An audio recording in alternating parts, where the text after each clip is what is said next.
তাহলে বিএনপি কত তৎপর, বিএনপি কত সতর্ক যে বিএনপির কোনো নেতা কর্মীর দ্বারা কোনো এই এলাকার কেউ যাতে কোনো ধরনের অশান্তির মধ্যে না থাকে, কেউ যেন নিরাপত্তাহীন না থাকে, সেই ব্যবস্থাটা তারা করবে, সেটা তারা করেছে। সুতরাং এইটা সহ্য করতে পারছে না যে বিএনপি কেন এই পদক্ষেপগুলো নিচ্ছে। এই অন্তর্বর্তী সরকারের মধ্যেও কিছু কিছু উপদেষ্টা আছে, তারা কার পারপাস সার্ভ করছেন আমরা জানি না, তারাও মাঝে মাঝে বিভিন্ন কথা বলার চেষ্টা করছেন। কিন্তু আমরা যে ৩,০০০-এর বেশি নেতাকর্মীকে অনৈতিক কর্মকাণ্ডে লিপ্ত থাকার অভিযোগে বহিষ্কার করা হয়েছে, কারো সদস্যপদ স্থগিত করা হয়েছে, শোকজ করা হচ্ছে প্রতিদিন প্রতিনিয়ত, এবং যুবদল, স্বেচ্ছাসেবক দল, ছাত্র দলের কেউ যদি কোথায় কোনো ধরনের অনাচারের সাথে, অসৎ কর্মকাণ্ডের সাথে লিপ্ত থাকে, তার বিরুদ্ধে ক্রমাগত আপনার ব্যবস্থা নেওয়া হচ্ছে, বহিষ্কার, অব্যাহতি, পদ স্থগিত, শোকজ ক্রমাগত করা হচ্ছে। কই আমরা নারায়ণগঞ্জে তকি হত্যাকাণ্ডের সাথে সেখানকার এমপির নাম শুনছিলাম, কই শামীম ওসমানকে তো আপনারা বহিষ্কার করেননি। নাটোরে বারবার রক্তপাত ঘটানো হয়েছে, বিএনপির নেতাকর্মীদেরকে বারবার আক্রমণ করেছে শিমুল বাহিনী, কই শিমুলকে তো বারবার এমপি করেছেন, তার বিরুদ্ধে তো কোনো অ্যাকশন নেননি। আপনার মাদক ব্যবসার সাথে জড়িত কক্সবাজারের এমপি বদি, তার বিরুদ্ধে তো শেখ হাসিনা কোনো ব্যবস্থা নেননি। কয়েকবার এমপির পর শেষ আরেকটি পাতানো নির্বাচনে তাকে নমিনেশন না দিয়ে তার বউকে নমিনেশন দিয়ে আরেকটি প্রহসন করেছেন শেখ হাসিনা। এই দৃষ্টান্ত বিএনপির নেই। অনৈতিকতার সাথে জড়িত থাকবে সে বহিষ্কার হবে, তার বিরুদ্ধে দল সাংগঠনিক ব্যবস্থা গ্রহণ করবে। এই কাজটাই আজকে করছে। এই জন্যই বিএনপি বরাবর জনপ্রিয় শহীদ রাষ্ট্রপতি জিয়াউর রহমান, দেশনেত্রী বেগম খালেদা জিয়া এবং দলের ভারপ্রাপ্ত চেয়ারম্যান জনাব তারেক রহমান যেভাবে নেতৃত্ব দিয়েছেন, যেভাবে দলকে সুসংগঠিত করেছেন, এই দল জনসম্পৃক্ত দল, এই দল গণসম্পৃক্ত দল, এই দল জনগণের কল্যাণ, জনগণের ভালোবাসা, এইটা জনগণের ভালোবাসা নিয়েই এই দল গঠিত হয়েছে। সুতরাং জনগণ কোনো কারণে বিএনপির দ্বারা যদি অশান্তিতে ভোগে, এই কাজ বিএনপি কখনো করবে না। আজকে নানাভাবে, নানা কৌশলে, নানা বিভ্রান্তি তৈরি করার জন্য নানা কথা বলা হচ্ছে। আমরা বলছি যে ভাই, যে কোনো সিদ্ধান্ত, যে কোনো সংস্কার, এটা তো হচ্ছে একটা রাজনৈতিক এজেন্ডা।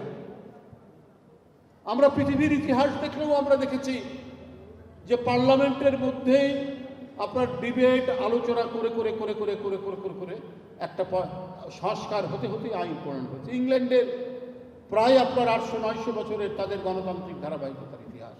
আজকে যে ওদের গণতন্ত্র, উন্নত গণতন্ত্র, ওটা কি 1215 সালে একই রকম ছিল আজকের মতো? অনেক বিল হয়েছে, অনেক আইন প্রণয়ন করা হয়েছে।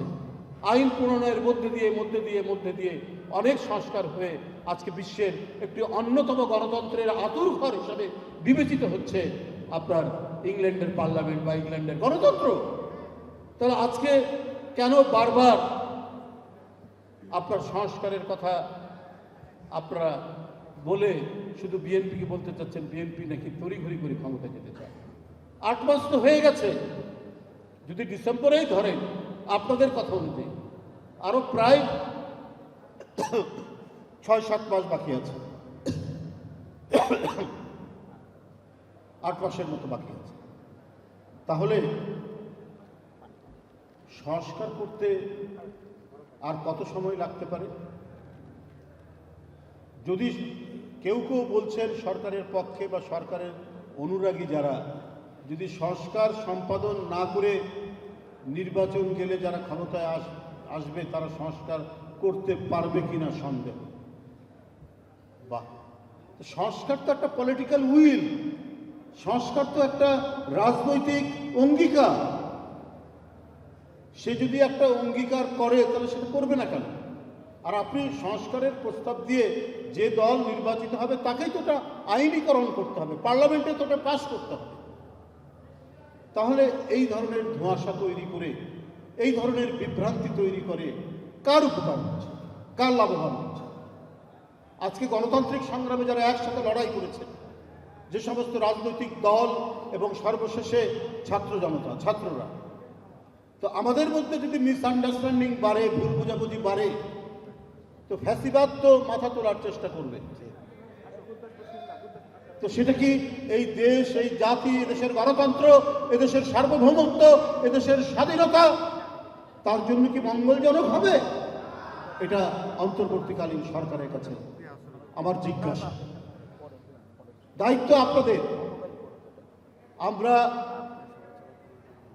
দেশের জনগণ শেখ হাসিনার পতন দেখতে চেয়েছে এবং ভালো একটি সরকার দেখতে চেয়েছে।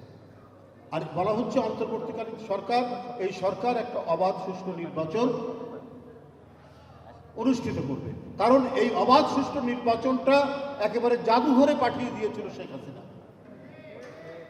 তো সুতরাং এই জাদুঘর থেকে আবার জীবন্ত অবাধ সুষ্ঠু নির্বাচনটা করতে হবে।